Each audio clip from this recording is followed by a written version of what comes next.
Hola, mi nombre es Rubén Herranz y en los próximos minutos vamos a hablar y reflexionar sobre la Jerusía, una institución que nos llevará a plantearnos si era Esparta o no era una gerontocracia.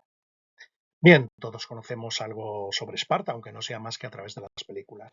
Esparta era realmente una de las polis griegas más importantes, junto con Atenas, Tebas y Corinto. Estaba situada en la antigua Grecia, en la península del Peloponeso, y ya en el año 650 a.C. era una potencia militar en toda regla, y de hecho lo militar era y estaba en el centro de su vida social. Pero existe una visión muy distorsionada de lo que era Esparta y de lo que eran sus instituciones. Baste ver la visión en la época romántica de la batalla de las Termópilas y de Leónidas.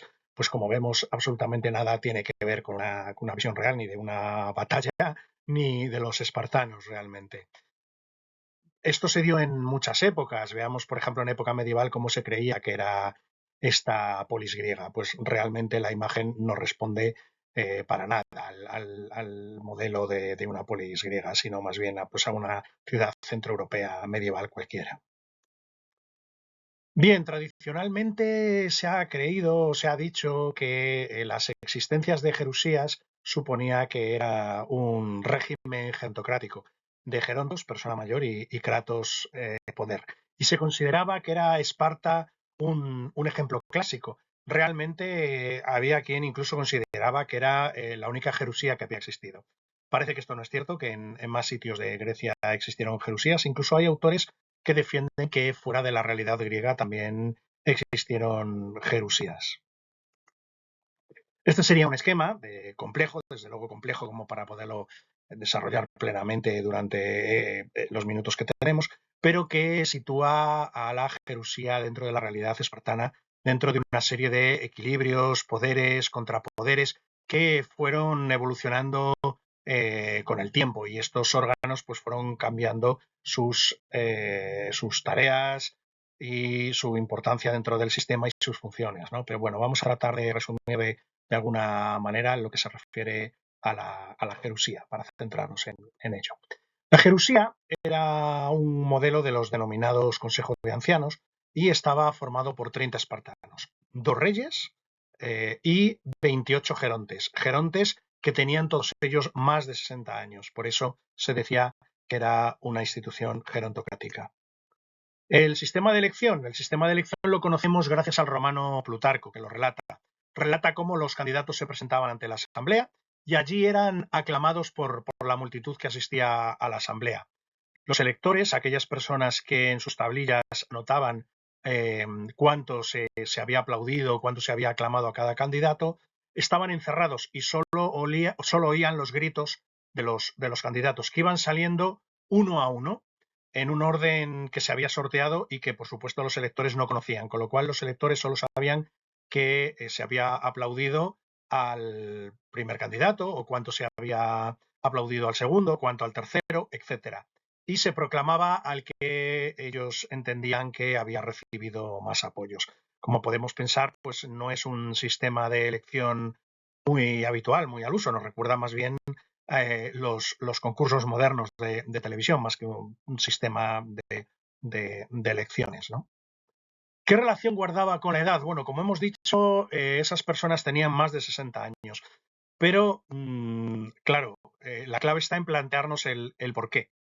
Hay numerosas teorías que hablan de que esos 60 es porque ya no se tenía obligaciones militares. Ni siquiera a los 60 años era una persona convocada para defender a la ciudad si ésta era atacada. Sí lo era antes de los 60 años. Dependiendo de la edad, o era llevado directamente llamado a la batalla, o era simplemente llamado a la retaguardia o a defender la ciudad. Recordemos que lo militar era algo muy importante y algo básico en esta sociedad, en la sociedad espartana. Por tanto, pudiera ser que simplemente se elegía entre los que ya no tenían obligaciones militares, y eso suponía necesariamente que fueran personas de más de 60 años. Parece ser que también eran miembros de ciertas élites, o élites nobiliarias o élites económicas.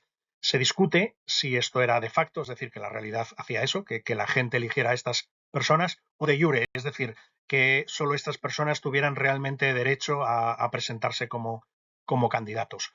Eran cargos vitalicios, lo cual suponía que este órgano envejecía cada vez más, pero eso más que guardar una relación con que lo que podíamos pensar que los griegos apreciaban la edad o que relacionaban la sabiduría con la edad, nada que ver con eso. En general, los griegos y los espartanos en particular no hacían demostración alguna de que ellos apreciaran la edad como signo de sabiduría, contrariamente a lo que muchos han dicho, sino que podía tener más que ver con su independencia, de la misma forma que hay hoy en día tribunales supremos de algunos países que efectivamente eligen a los jueces de por vida, aunque en esas sociedades como la norteamericana hayamos podido ver que abunda el edadismo e incluso pues se critica mucho a estos jueces cuando alcanzan ciertas edades o se atribuyen sus errores a su edad, sin que esto necesariamente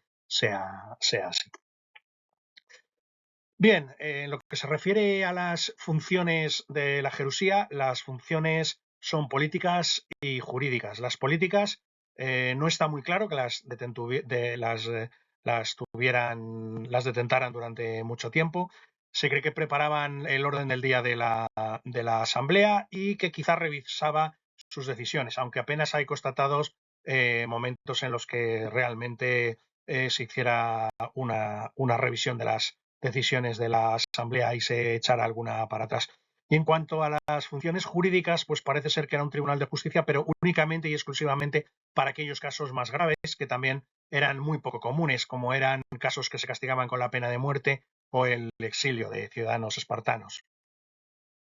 Con el paso del tiempo está claro que, desde luego, la última palabra no era nunca de la Jerusía, sino que era de la Asamblea de Ciudadanos, unas asambleas que no tenían requerimientos de edad o que los diversos autores, cuando dicen que tenían requerimientos de edad, que se discute y no hay un acuerdo, se habla de 20, 30 o quizá 40 años, pero en absoluto se habla de personas de más de esa edad. Y el poder también estuvo trasladado, poco a poco se trasladó hacia el eforado, tanto el poder político como el judicial, que tenía 5 miembros que tenían una edad que se cree que o no tenían edad mínima o como mucho la edad mínima era de unos 30 años y además sus cargos eran anuales con lo que se renovaban cada año. Por tanto, aunque no dudamos que los miembros de la Jerusía espartana fueran personas mayores, sí que dudamos en cuanto a pensar que la edad fuera un factor relevante y estuvieran ahí simplemente por tener una determinada edad, sino que estaban ahí por no tener ya obligaciones militares, lo cual pasaba a partir de una cierta edad, y por ser de ciertas familias determinadas, ¿no? Que tuvieran poder político, poder económico o ambas cosas. No parece además que sus decisiones fueran decisivas y si en algún momento lo fueron, pues realmente no lo fueron por la mayor parte del tiempo, no fueron por mucho tiempo. Con lo cual no podemos afirmar en ningún caso que Esparta fuera de forma general una gerontocracia. Es más, la edad parece que no jugaba a favor de los griegos y que no eran considerados sabios.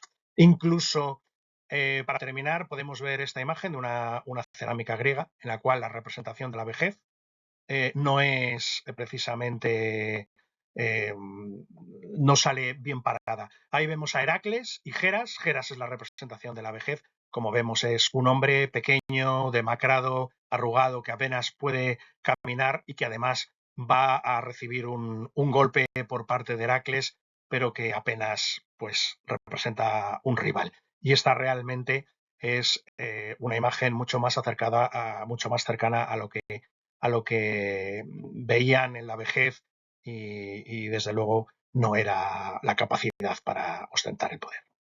Muchas gracias.